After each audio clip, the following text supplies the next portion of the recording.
A couple of years ago I started up a retro series where I took a glimpse at older JRPGs that I never got a chance to play in my youth due to being a late adopter of the genre. Yes, it's great to play modern releases, which I do prefer, but I feel there should be an appreciation for the older games too. It allows me to see how the genre has changed over the years, and also whether I feel they have aged to a decent level too. And the game that started off this video series of mine was a little unknown gem from Gust, Ar Tonelico Melody of Elemia. It was a great starting point too. Ar Tonelico had so many positive aspects in terms of its gameplay, its music and its charming visuals. I still look on the game fondly and consistently reminded myself that one day I would play the sequel. It took a while, but I finally found a window to do just that, 52 hours later, and I have now also completed Ar Tonelico II, Melody of Metafalica. Yeah, in fact I got a little bit of a reminder to play this game after I came back from Japan. I found one of these books in a suragaya, I think this was in Kagoshima, and I just thought to myself, yeah, I've got to get to playing that someday. There was no doubt in my mind that I would like it. The core of the first Ar Tonelico appealed to my tastes anyway, so as long as the sequel maintained a similar approach, then half of the battle was already won. The real question was whether it improved on the original. There were aspects about the first game that I wasn't too keen on, like its clunky platforming elements and the lack of polish in some facets of its gameplay. But this is one reason why sequels exist. It takes the good of its predecessor and builds upon it, while also ironing out any drawbacks. Saying that, Gust didn't give themselves much time to enact those changes. The first game came out in January 2006, while its sequel released in October 2007, in Japan at least. It would take just over a year for it to be localised for North American audiences, and then a further 5 months till Europe got their hands on it too. But after that, I mean, it's all hunky-dory, right? Fans of the original pick it up and enjoy their time with it, and might even bring some new fans in. No problem, right? Well, didn't really pan out like that. For the Western release, the game was picked up by NIS America, and their original work on the game was widely criticised. Those who played the original pointed out inconsistencies in terminology, grammar errors, and even some game-breaking bugs. Now, I don't have any example of this myself, so I can't point to the seeming severity of it. I could only refer to old forums from when the game first released. But in an effort to avoid this seeming issue, I played the game with a retranslation patch that released back in 2016 called Project Metafalica. And with this, I had a great time. So no issues on my end. At the end of the day, I want to play a game in its seeming best form, so it's a no-brainer to me. Like I say, I can't provide evidence of the original issues, but I can praise the work that went into this patch. Well done, guys. Now, Ar Tonelico II is a direct sequel to the first game, occurring around a year and a half after its conclusion. It takes place in the same world of Arceal, but is set in a different part of that world called Metafals. This land is unceremoniously labelled as the Cursed Land because of the will of the goddess, and a certain faction of Metafals has rebelled against her and declares war. At the same time, Ravertails are afflicted by an exclusive illness called Infel Dependency, abbreviated to IPD, which is also the label given to Ravertails who go berserk due to the illness. In an effort to counter this, a faction called the Holy Bell Knights, a group that includes the game's protagonist Croy Bartel, are sent out on missions to contain any Ravertail that is afflicted. Through these missions, it eventually leads to Croy being tasked with the protection of the Holy Maiden Croche, which eventually develops into a far grander adventure surrounding the land of Metafalica as a whole. Now, despite being mostly standalone in terms of story, Ar Tonelico II does have a surprising amount of references to the first game, with the odd name drop of older characters like Lina, and indeed the heroine Ravertails from that region too. Heck, it even goes so far as to take a fairly important character from the original game and makes them the third heroine of this sequel, who also happens to be the best. I'm just going to put that out there. It's never encroached to the level where I felt it was detracting from the story of Metafalica, but I appreciate that there are references to the wider universe of Ar Tonelico, and there's even a clear call out to the final game in the trilogy come the end. That climax is also split into 4 endings, depending on what love interest you went for, which lends to the game's replayability. The choices I made would ultimately lock me off from deepening my relationship with the other heroines, so it's very much a case of being a loyal partner here rather than a playboy. The story also changes in certain respects depending on these choices. The end of Phase 1 in particular saw a very important decision foisted upon me, and that led to big differences in the following Phase 2, though it did eventually converge come the later parts into a singular story with some minor differences here and there. As for the quality of the story, I liked it. I personally think it's stronger than the first game overall, with a good amount of factions at play, decent developments throughout, and it's paced well in the majority, not to mention having some enjoyable animated cutscenes sprinkled in here and there.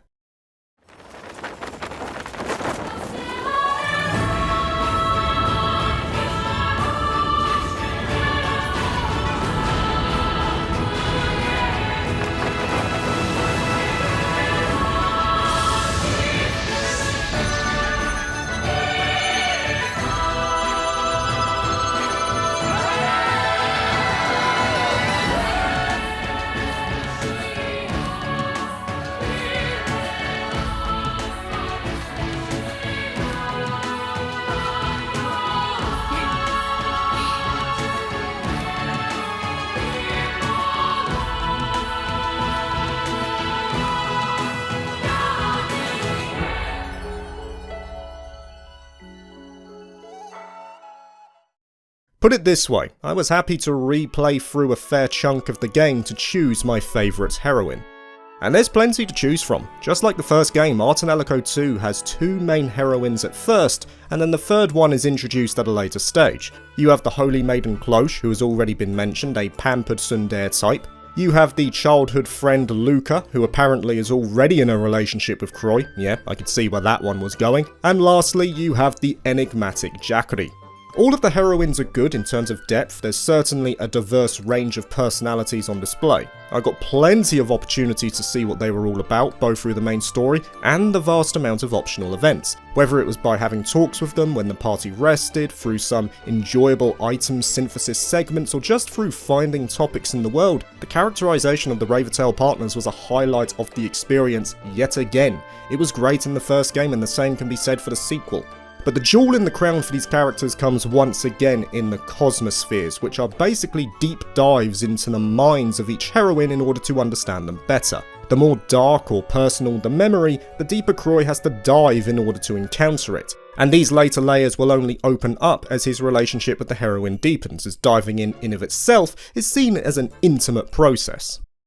And yes, the innuendo is all still there, but I wouldn't have it any other way. Gust knew what they were doing, and they embraced it. Want to take a guess how the Raventails level up? Through battle? If only. No, they level up through bathing. We use bath crystals to level up the Raventails here. Inspired. Not enough for you? Check out the design of this weapon. I mean, what is that? But hey, it's Ar Tonelico. It's all part of the fun.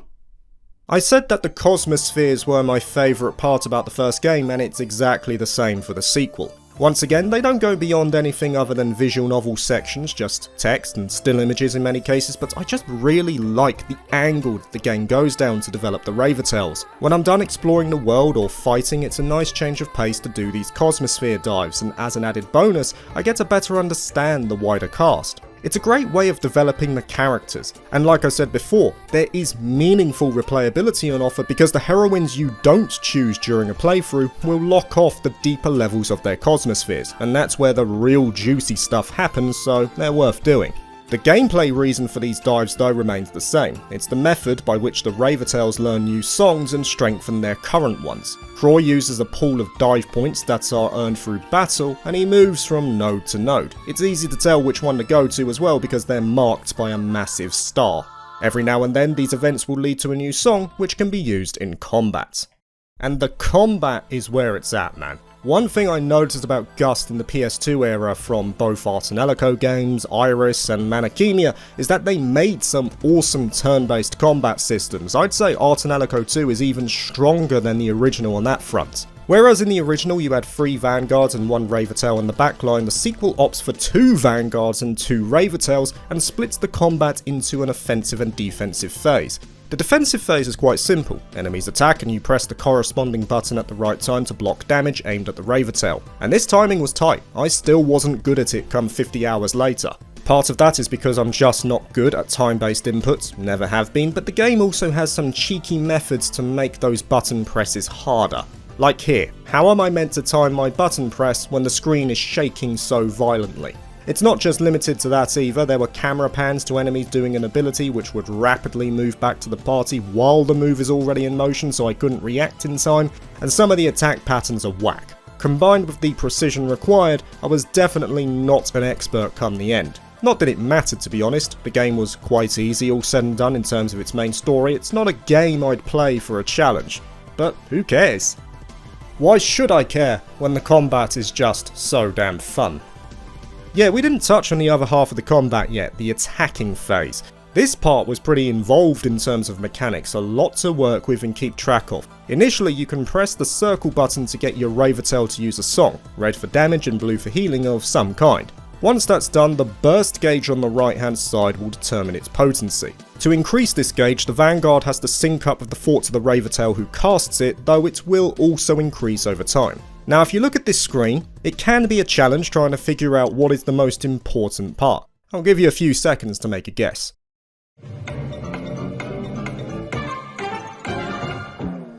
If your answer was the timing of attacks, you're kind of right. Combo count does have a purpose, but the most important part of combat is this little dial down here called the emotion indicator. All the Vanguard members have a directional attack, so if you press up on the D-pad and press their assigned button to attack, that member will use their up-mapped attack, and so on. Those attacks contribute to this dial. If you use the up-mapped attack, that will contribute to the emotion marked at the top of the dial, which are harmonics in this case. In every attacking phase, the Ravertail will essentially communicate to the Vanguard their emotions, which is represented by a faint blue outline. The idea is that the Vanguard members have to match that emotion in order to gain bonuses in battle. So for instance, if the Ravertail indicates harmonics at the start of the attacking phase, you use your up ability until the bonus is awarded, which gives the Vanguard access to higher level abilities. It's all a balancing act, seeing how many of these bonuses can be attained before the turn expires. The level of the Ravertail song being cast can also be increased by attacking in line with this star, another element that needs to be considered. Eventually, you do get used to it, and you can unleash some badass moves like the EX skills that are just damn cool to watch. Yeah! There's also the need to consider risk and reward too. Sure, you can continue charging up a Ravertail song for massive damage, but is it worth taking the chance to do so if your health is low and you need healing instead? Because if you change the song, the level will reset, and you've got to do it all over again. Thinking on the fly and considering the best course of action is a big draw of the combat here, and it stays engaging right to the end. There are also some additional mechanics like synchronity, which open up the highest level songs, and some of the Ravertails even have unique mechanics like Cloche's Replakia. Like I say, there's a lot to work with here. I'd say my biggest issue with the combat is that many fights were just over before I could use all these tools, with the exception of certain optional fights. Like I say, the game overall is quite easy, so I had limited opportunities to use it all. Changing targets can be a pain as well. In order to do this, you have to open up a separate menu and then choose the Ravertail in order to switch targets. If the Ravertail isn't there though, you can't do that. Which leads very nicely to my biggest issue regarding combat. I normally don't care too much about party members going separate ways, I accept it as a part of the storytelling, but it happens so often in Ar Tonelico II that it becomes noticeable. Like, I swear they spend more time apart than they do together, especially up to around phase 3 of the story. And my problem with that is it detracts from the great combat system because it actively removes certain mechanics like the aforementioned targeting. It sucks because the combat is at its best when there is a full collection of party members, so I would have preferred less of that. Though again, I can understand why the party splits up. It's done to aid the narrative, it's done to give unique aspects to each of the routes, whatever. I just would have preferred less of it. Though saying that, it did have a positive effect in some way because it only aided the depth of each member. I found that I liked the cast of this game quite a bit, maybe even slightly more than the first game, which is high praise. There's good relationships between some of the members, I like the light-hearted humour here and there, but what really allows the cast to stand apart is the relationship between the Ravertails themselves. In the first game, Orica and Misha didn't have too many events together, not from my memory at least. They had more self-contained stories tied to their relationship with Lina. In Ar Tonelico II, however, there was a notable focus on making the relationship between the heroines important, if not the main focus of the entire game.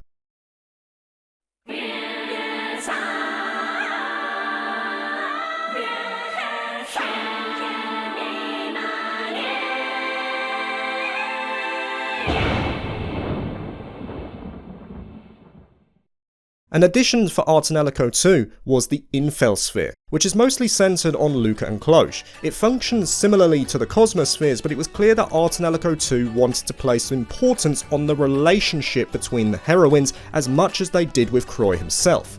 This mechanic alone provides a deep, meaningful connection between the two of them, which also feeds in very well to the overall plot. It was one of the key aspects that made this game better than the first for me.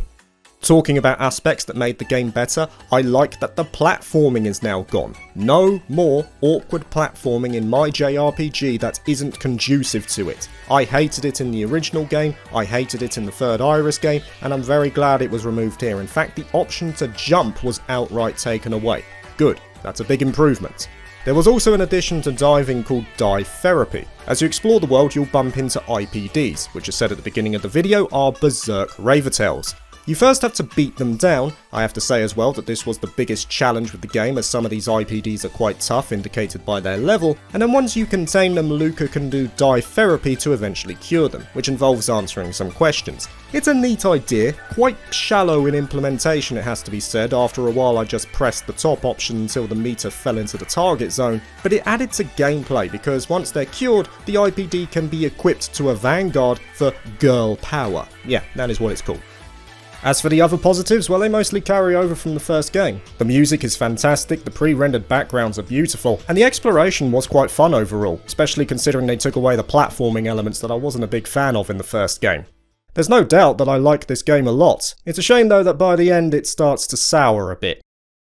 This one aspect pretty much became the deciding factor as to why I didn't want to do one more playthrough for Cloche's route, because quite simply I didn't want to do this again. We all have that one part, even in our favourite games, where we go, not this again. For me, in Zelda Wind Waker, it's the Triforce Shards, in Sonic Adventure 2, it's Mad Space, and in JRPGs, it's so often the final dungeon.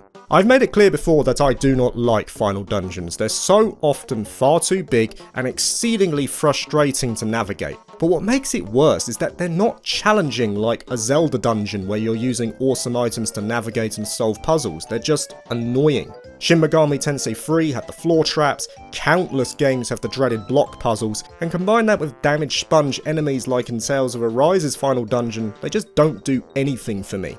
Final dungeons, at least in my eyes, are just there to pad the game out. There's no need for them to be as long as they so often are. You can convey scale, sure, but you don't need to make it annoying at the same time. They're not mutually exclusive. And for me, Ar Tonelico II's final dungeon is one of the worst. It's already too big as far as I'm concerned, but it also does something that I find infuriating. The door to the final battle is at the end of a long hallway, but only when you get there are you told that the gate is locked. You then need to go back to the beginning to switch a bridge over, release a security lock which is right at the end of the dungeon again, go back, switch the bridge over again, remove the second lock, come back, switch the bridge over for a final time, run all the way back to the door, only to then be told that there's another door right after it that needs to be unlocked too, and the only way to do that is to leave the dungeon altogether. Why? I mean, the only seeming purpose of this is to pad the game out. No joke, it would have been better off without it. I just don't understand what the logic is behind dungeon design like this, and it's one reason why I will always express my disdain for final dungeons. JRPGs as a medium just seem to love making them a pain to navigate. I know it sounds petty, but I just couldn't bring myself to play through a third time because of stuff like this. It wasn't just this dungeon, it happened in other parts too, but this was easily the worst example of it. Like I say, if it didn't exist, the game would be better off for it. But outside of that being undoubtedly my biggest issue with it, Ar Tonelico II was brilliant. I definitely enjoyed my time with it. While I have fond memories of the first game, this one is undoubtedly better in my eyes. It made positive additions, some misses for sure, but a lot of hits too, especially on the gameplay front. Yet at the same time, it maintained a lot of the great aspects of the first game too, building on its universe, maintaining the fantastic music, the deep characters, and its charming art style. I don't know if I'll check out the third game anytime soon, as I am aware that it's not looked at too favourably, but I guess I won't know for sure till I try it out for myself. Who knows? Maybe when I go out to Japan again, I'll find another book centered around the third game, and that'll give me the jolt to pick up that one as well. But until that point, I'm pretty content with the two that I've played right here. Gems. Thank you for watching this video. If you liked it, please like and subscribe for more JRPG content, and consider joining my Patreon if you're interested. Peace.